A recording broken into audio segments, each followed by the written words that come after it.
Hello दोस्तों, veterans नमस्कार। मैं बैंकर्स को चाहूँगा कि ये जो वीडियो मैं बना रहा हूँ ये आपके लिए नहीं है। ये सेंट्रल गवर्नमेंट के जो एम्प्लॉयज हैं ये उनके संबंध में है और इसमें किसी ने एक वीडियो डाला। उस वीडियो से संबंधित मेरे पास किसी का फ़ोन आया, उन्होंने बोला दीवान सिंह जी इसको क्लैरिफाई करो कि ये कह क्या रहे हैं। तो इसमें जो 8वां वेतन आयोग है केवल उनके लिए है और खास करके हमारे एक्स सर्विसमैन के लिए। Cabinet approves terms of reference of 8 central पे कमीशन यानी TOR गवर्नमेंट ने अप्रूव कर दिया और उन्हें अप्रूव करते हुए कहा कि the union cabinet chaired by the prime minister Shri Narendra Modi today approved the terms of reference of 8 central पे कमीशन। द 8 सेंट्रल पे commission will be temporary body. The commission will comprise of 1 chairperson, 1 member part-time, 1 member secretary. It will make its recommendation within 18 months. 18 महीने में report आएगी of the date of its constitution. It may consider if necessary sending interim reports as one of the matters as and when the recommendation are finalized.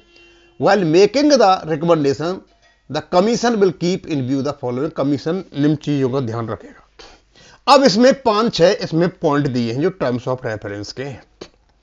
इसमें से जो आपका ये तीसरे वाला टर्म्स ऑफ रेफरेंस है, इस पे एक हमारे ऑनररी कैप्टन साहब हैं लोकेंद्र सिंह जी, वो कोई इस पर कर रहे थे, बताऊंगा क्या कर रहे थे। पहला है, सरकार ने कहा कि economic condition in the country in the need for fiscal prudence, कि देश में आर्थिक स्थिति क्या है और उसकी आर्थिक स्थिति का कैसे निगरानी रखी जाए। वो सारा का सारा एक सर्वे जैसा आता है उसमें कमीशन में। The need to ensure that the adequate resources are available for development, expenditure and welfare measures. बोला जब 8वें वेतन आयोग को जो आप लागू करो तो ये इंश्योर किया जाए कि विकास के कार्यों के लिए और सामाजिक कार्यों के लिए काफी धन रहे।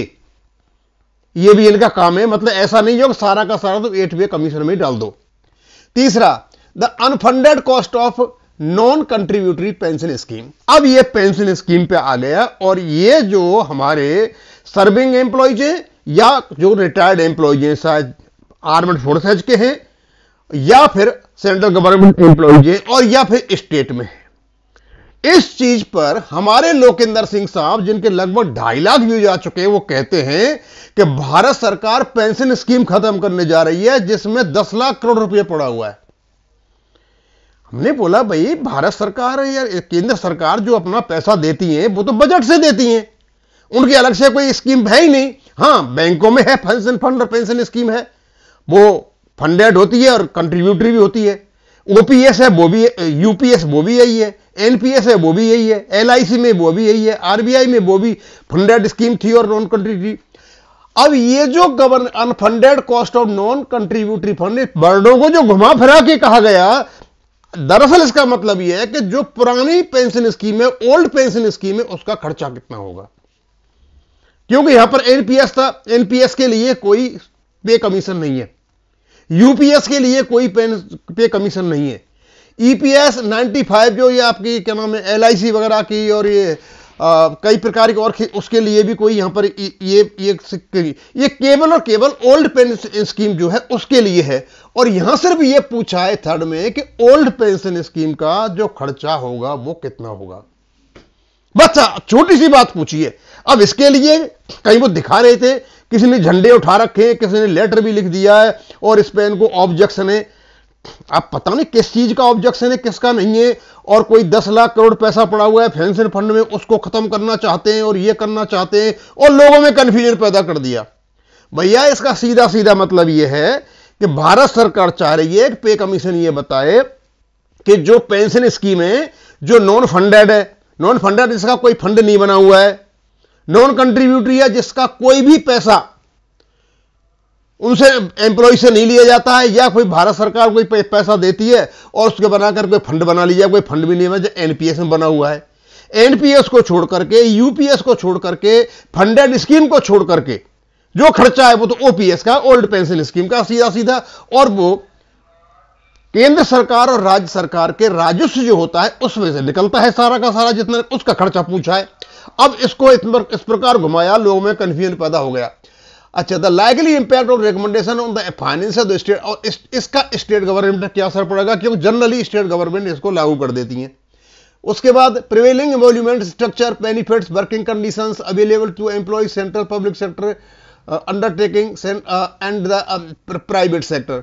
और इसमें जो प्रिवेलिंग एम्प्लॉयमेंट स्ट्रक्चर और वर्तमान में जो स्ट्रक्चर है पे के किस में, सेंट्रल पब्लिक सेक्टर अंडरटेकिंग्स के भी और प्राइवेट सेक्टर के भी है, और केंद्रीय कर्मचारी उनको भी है, मतलब इस बार रख लिया सारी की सारी चीजों को। ये सारा का सारा जो टर्म्स ऑफ रेफरेंस दिया पे कमीशन को अध्ययन करने का लेने का, ये इसमें दे रखा है। अब ये थर्ड बारे पर जो सबसे ज्यादा हल्ला मचा रखा है फालतू का, मुझे नहीं समझ में आ रहा है कि ये लोग इसको समझ पाए या नहीं समझ पाए।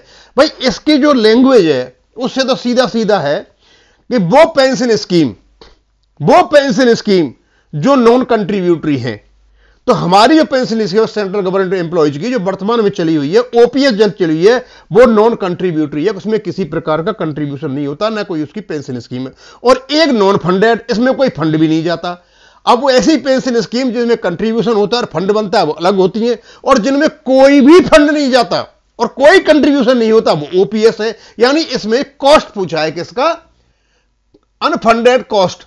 ये कॉस्ट जो किसकी, नॉन कंट्रीब्यूटरी पेंशन स्कीम का जो फंड है वो कितना है। अब कंट्रीब्यूटरी तो पूछा नहीं है, कंट्रीब्यूटर था एनपीएस हो जाता। इसका मतलब इसमें ना तो एनपीएस को लिया गया है, ना यूपीएस को लिया गया है, ना ईपीएस 95 को लिया गया है, उन सबको छोड़ करके, यानी सीधी सीधी बात है कि ओपीएस का खर्चा कितना है। अब ये तो गवर्नमेंट पूछेगी ना सेंट्रल पे कमीशन से। तो मैं बताना चाहता हूं ये कोई ऐसा चीज नहीं है, कोई नया पूछा हो, कोई नया आया हो तो गवर्नमेंट पहले ही पूछती रही होंगी।